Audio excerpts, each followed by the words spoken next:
Hey everyone, welcome back. Today we're taking a deep dive into something I know a lot of you are super passionate about, and that's raising responsible kids. Absolutely.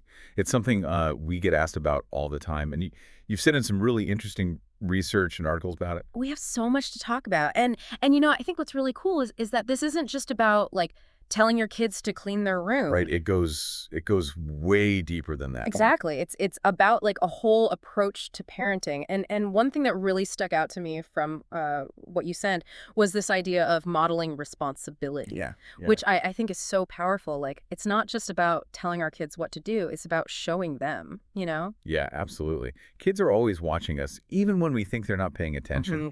They Yeah. pick up on everything. It reminded me, actually, this whole modeling thing, it reminded me of the other day when my daughter spilled her juice. Hmm. And instead of getting upset, I just, I grabbed a towel and I started cleaning it up. And you know what?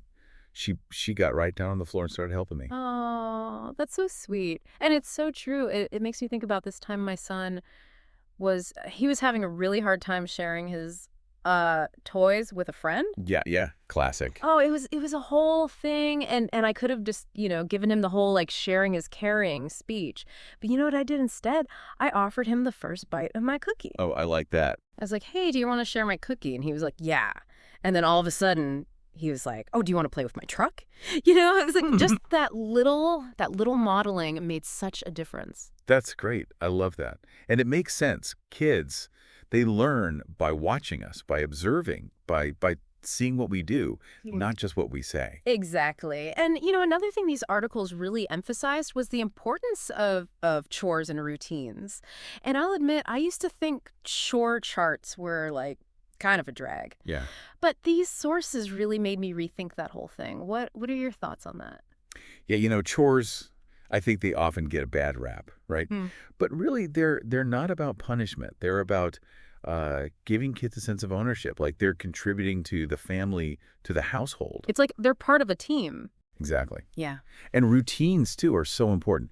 Routines give kids a sense of structure, which, you know what, kids actually crave that. They might not always act like it, but knowing what to expect, it helps them feel safe and secure. That makes so much sense. And I think that's something as parents, we don't always think about.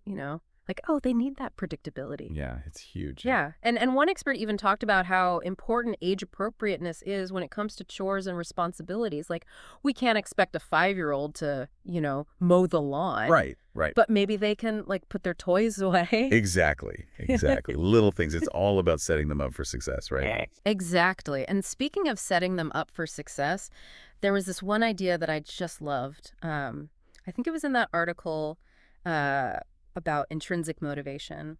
And it was talking about how giving kids something to care for, like a plant or a pet, Oh, yeah. can foster a sense of responsibility. Yeah, it's like it That's taps into their natural desire to nurture, right? And then they're not just doing it because you told them to, they're doing it because they care. right. It's like my daughter, she got a fish for her birthday last year. And I was a little worried because, fish are they're a responsibility. But she every day she feeds that fish, she makes sure the tank is clean, and she is so proud of herself. That's wonderful. And the research really backs that up, right? Like Yeah. when kids feel a sense of ownership, a sense of responsibility for something, it really does foster their overall sense of being responsible human beings. Yeah. It's like it's bigger than just the task, right? Exactly. And there were some other really interesting ideas about like involving kids in charity work, giving them even a small allowance to manage. It's like finding ways to weave responsibility into their lives that are meaningful to them. Absolutely, absolutely. And, it doesn't have to be complicated. Like, even just involving them in age-appropriate conversations about family finances, like, hey, we're trying to save money for a family vacation. It helps them understand that their choices have an impact. That's so smart. And it makes them feel like they're part of something bigger. Yeah, yeah, exactly.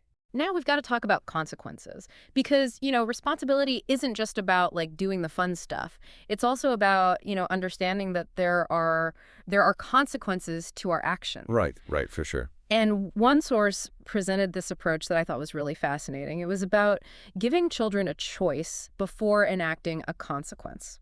Okay. Yeah. So, for example, like, hey, you can either tidy up your toys now, or you can choose to lose them for the rest of the day. Yeah. I like that. It gives them a sense of agency. They're not just being controlled, right? Exactly. What do you think about that approach? I think it's great. It's about teaching them they have the power to choose. And that their choices have an impact, Yeah. right? Yes, exactly. It's not about punishment, it's about learning. Absolutely. It's a much more positive way to approach discipline, right? Totally.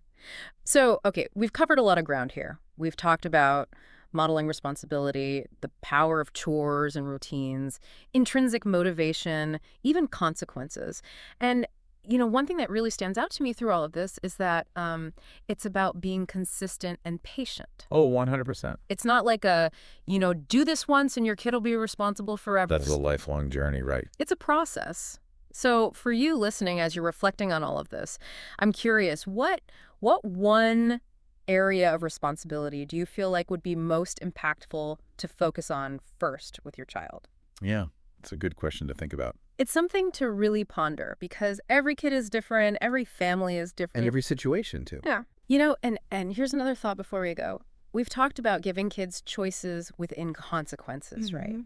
But what if we took that a step further? What if we thought about giving our kids, within reason, obviously, a little bit more control over family decisions? Oh, interesting. Could that actually cultivate a greater sense of responsibility overall? Like if they feel like they have a voice, that they're being heard. I like that. It's just food for thought. It is. That's something to chew on. Something to think about. All right, everyone. Thanks for joining us for this deep dive. It's been really insightful, and we'll see you next time for another deep dive. See you then.